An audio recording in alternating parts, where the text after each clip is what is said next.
What's going on, everybody? It's another edition of Tann Talks.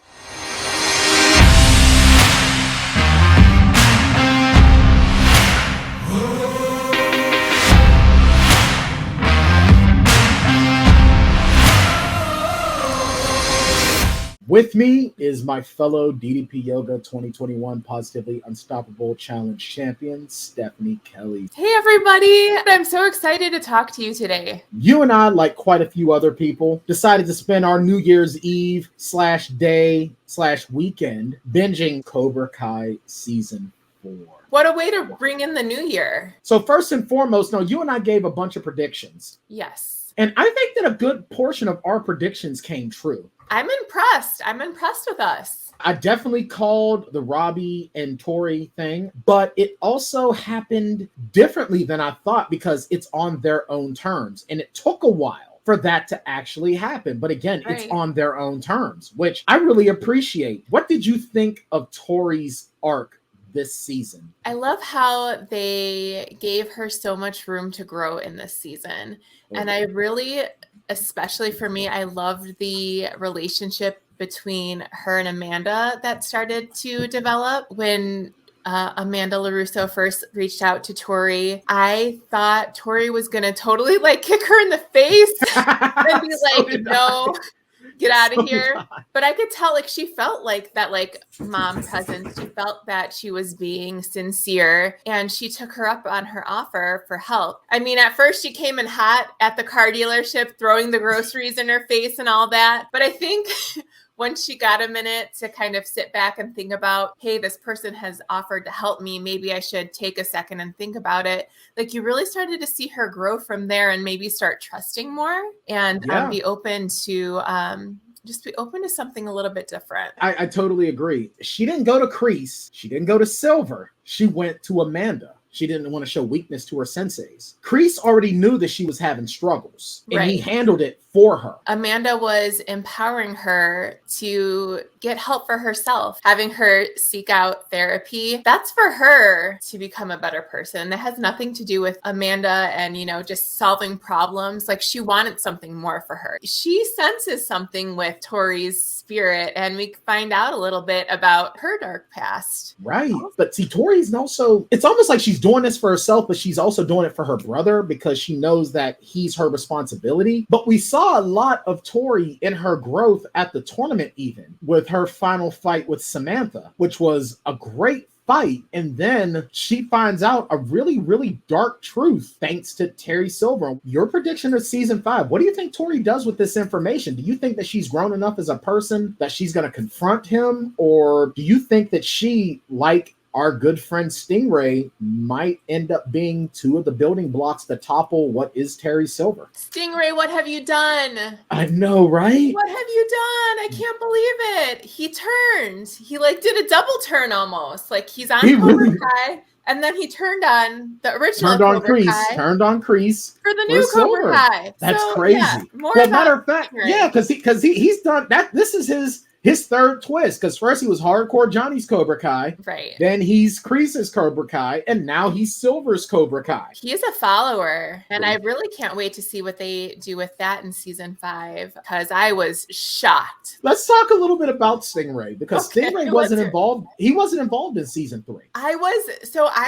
was this close to thinking he wasn't going to be in it at all, and I was so heartbroken. Even with his time in the show, he was only showed up for the last 2 episodes, but it was very, very poignant. I have to say the episode that he was in, the prom episode, was my absolute favorite out of the whole season. There was everything in that. We got Stingray back. We had a ton of action, fighting, breaking the rules. Prom, my favorite prom. If there's one episode that you're going to really dig into, watch that prom episode. It's hilarious. It's heartbreaking. You get everything. Fun, action, everything. When it comes to Stingray, for a character that's such an oaf, he really, really, really was so integral to this season, because season 5 doesn't happen without his influence. 100%. 100%. You know, Stingray goes into Cobra Kai to talk to Terry Silver. Terry Silver's drunk and pissed off. And of course, Stingray has already been kicked out of Cobra Kai. So he comes back in trying to butter up to Silver, and Silver beats the crap out of him. In a vicious way. Like, totally vicious.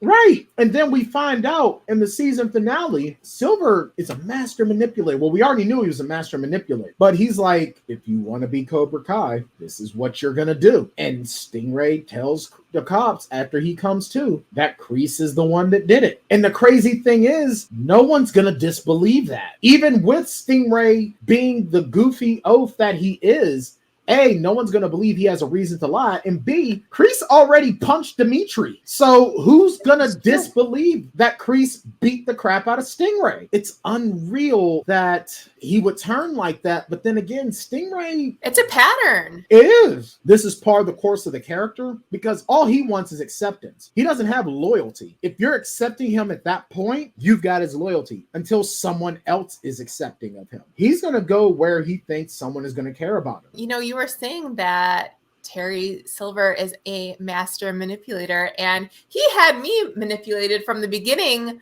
of this season. Same I'm here. like, he's so nice. He Right. wants to help these kids. He keeps saying, let's do it the way we originally wanted it to be, and all this like nice stuff. And no, don't get back at them. We're settling this on the mat and all this stuff. I was like, oh, he's nice. I like him. He's gonna be a good influence. Nope. See, the thing is, if you watch Karate Kid 3, you know, he's a monster. But then but he explained that away. He goes, look, I was in a bad place. I was doing a lot of coke. And it's like, all right, that explains. Right. I forgive you. But I never saw him betraying John Kreese. I never saw that coming. And I never saw John Kreese being human. But that callback to season 3, when we saw John Kreese's origins, I should have saw that humanizing aspect of John coming, because Terry said, your weakness is John Lawrence. And it's like, you know what? Yeah. I can see that, because after his girlfriend dies, he never remarried. He never got anyone else. It was all war and karate. And Johnny, who needed a father figure, gravitated to him, much like Miguel gravitated to Johnny, much how Daniel gravitated to Mr. Miyagi. Right. But then even John Kreese telling Tori, fight your fight. Huge change. Yes. And then Terry turns on him. It's almost like Terry was the biggest Cobra of them all, because he just waited for the opportunity to strike. And then as he's being dragged away, and don't worry, I'll take care of that little business. I'll take care of John Lawrence. It's like, what's going to happen to Johnny? I need to know. Is he going to be okay? Do you think he's going to be okay? What I think the climax of season 5 is going to bring Johnny back into the fold with Daniel. And speaking of Daniel, he's got a major league allegiance, and I think he's going to have a very major allegiance, a double allegiance, because I think Johnny comes back to the fold a little bit. But Chosen, it's like Chosen teaches Daniel what he needed to know in season 3, and then shows up to back Daniel up. And now Chosen is going to be season 5. I wonder if they're going to continue to like bring all these people back again. Like, I forget her name. Kumiko? The woman that he saw in Japan when he Kumiko. went out there. Kumiko. Bring her back. And I know you had mentioned Julie Hilary Pierce. Swank's character. Yeah, Julie Pierce from the next Karate Kid. Yeah. Are they building is this going to be like Cobra Kai Avengers? Like, are they building a Miyagi-Do team? Like, what's happening here? Like, a super Miyagi-Do team. You're giving us, little pieces, and then is this all going to come together to take down Cobra Kai? That would actually make sense if you get Chosen coming in that's teaching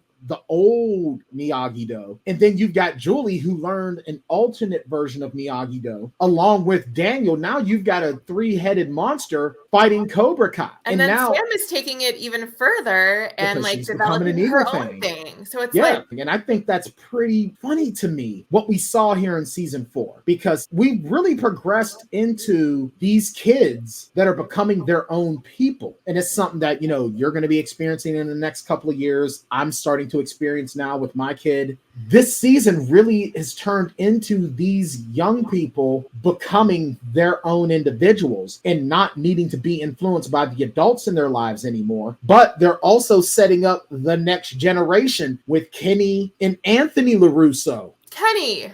Poor Kenny. Oh my God.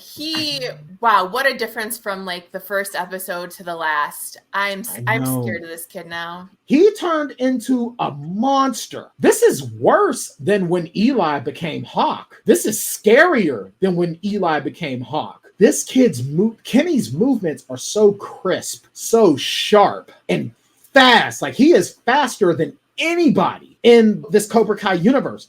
I've never seen anyone move that fast before. And the fact that this kid is in middle school and he knew to be able to trick these bullies into the library, not be seen, shut off the lights, and divide and conquer. Was this kid reading The Art of War? Because damn! And shout out to the young man that played this character, Dallas Dupree Young. Shout out to this kid. He's only 15 years old. So talented. And acting and skill level, like with the fight choreography, like insane. I think that's what makes Cobra Kai unique, is that we see consequences to actions. And you see like what a heavyweight influence has on people. I mean, Right. this whole thing, I think, has been about people influencing one another, and whether it's good or bad, I mean, you see the outcome from it, and it's rough sometimes. It really is. I love Hawk's arc. I love the fact that he went through losing his confidence and then he discovers who he is. Granted, I almost didn't like the fact that it took another person for him to discover who he is. For me, with him and Moon, it almost moved into a codependence, which almost had me like, whoa, whoa, whoa. But then he's like, no, I know who I am. That's what I appreciate. And that's why I was like, you know what? Go ahead, Hawk. Do your thing, boy. Yes. And then he says, I'm the guy that's going to win this whole effing thing. So I was like, yeah, I'm like, I hope that happens because that would be amazing. We've seen the Robbie Miguel fight before. We needed to see something different, and especially where Robbie victimized Hawk earlier on in the season by cutting his mohawk off. So I think we sort of had to have that moment for Hawk. I feel that the referee didn't do his job where Robbie was fighting with his gi. Yeah, Robbie's fighting with his gi open. And it's like, no, he should have had to fix his gi, but now they're just both fighting topless. I'm sorry. In an actual tournament, that doesn't happen. That does not happen. 18 and under tournament, no less. Yeah, an 18 and under tournament, no less. Remember when he said that he's going to have to wear T-shirts through college so his mom doesn't know he got the tattoo? Boy, is your mama in the crowd? Because he was just like, you know what? I'm trying to think. Is there anyone else that you can think of that you want to talk about? Why don't we talk about the new changes for the tournament and like what it meant for the ladies? The women having their own arena to fight, to excel and shine is the way I feel that was definitely the right move. And I really feel that those changes that they made to the All Valley were great. You had the individual competitions, but then the overall points determine the winner. I thought that was great. Yeah, I got chills when they were doing like their whole introduction for the All Valley. That announcer is awesome. He is amazing. Announce like my whole life because he is just awesome. The skills tournament, Dimitri on the talons, holy smokes, he was amazing. Man. Dimitri was very, very good. He has grown more than anyone, and I give him a lot of credit as a character. And he got the girl. By being himself. By being who he is. That is the cool thing. Dimitri and Yasmin are so good together. I love them so. And she flew back from Australia to be with him at the prom. I was like, oh.